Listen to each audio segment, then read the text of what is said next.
Alors la méthode Orfèvre, c'est une méthode qui a été commanditée par l'Agence nationale du sport avec deux enjeux majeurs. Le premier, mettre à disposition des fédérations une trame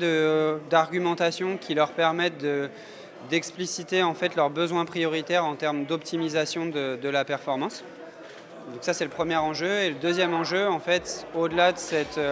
intérêt à créer une culture commune et un langage commun entre l'ANS et les fédérations, eh bien, de mettre à disposition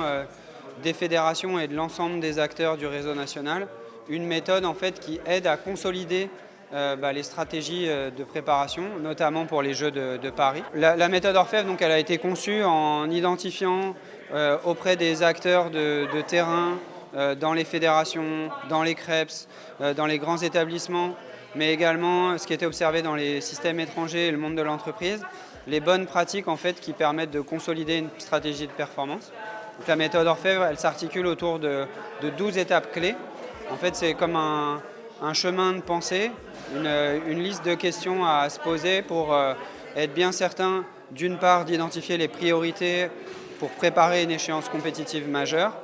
d'être sûr de bien faire le tour de l'ensemble des leviers qu'on peut actionner pour être plus performant par rapport à chacun de ces secteurs, et enfin mettre en place un plan d'action qui soit susceptible d'avoir le plus d'impact possible sur les priorités qui ont été fixées. À l'origine, la méthode Orfèvre elle a été développée principalement pour des entraîneurs qui accompagnent des athlètes de la haute performance,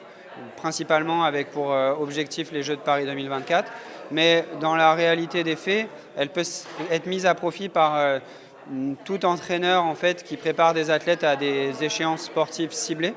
C'est-à-dire qu'il y a un certain nombre de questions clés à se poser, sur être bien au clair sur ce que l'on veut être capable de produire le jour J, le contexte dans lequel ça va se dérouler, tenir compte des évolutions réglementaires potentielles, bien analyser les forces, les faiblesses de ces athlètes, leurs risques intrinsèques, analyser la concurrence. Donc toutes ces problématiques-là qu'on retrouve dans la méthode Orfèvre et qui doivent être des points de réflexion peuvent être mis à profit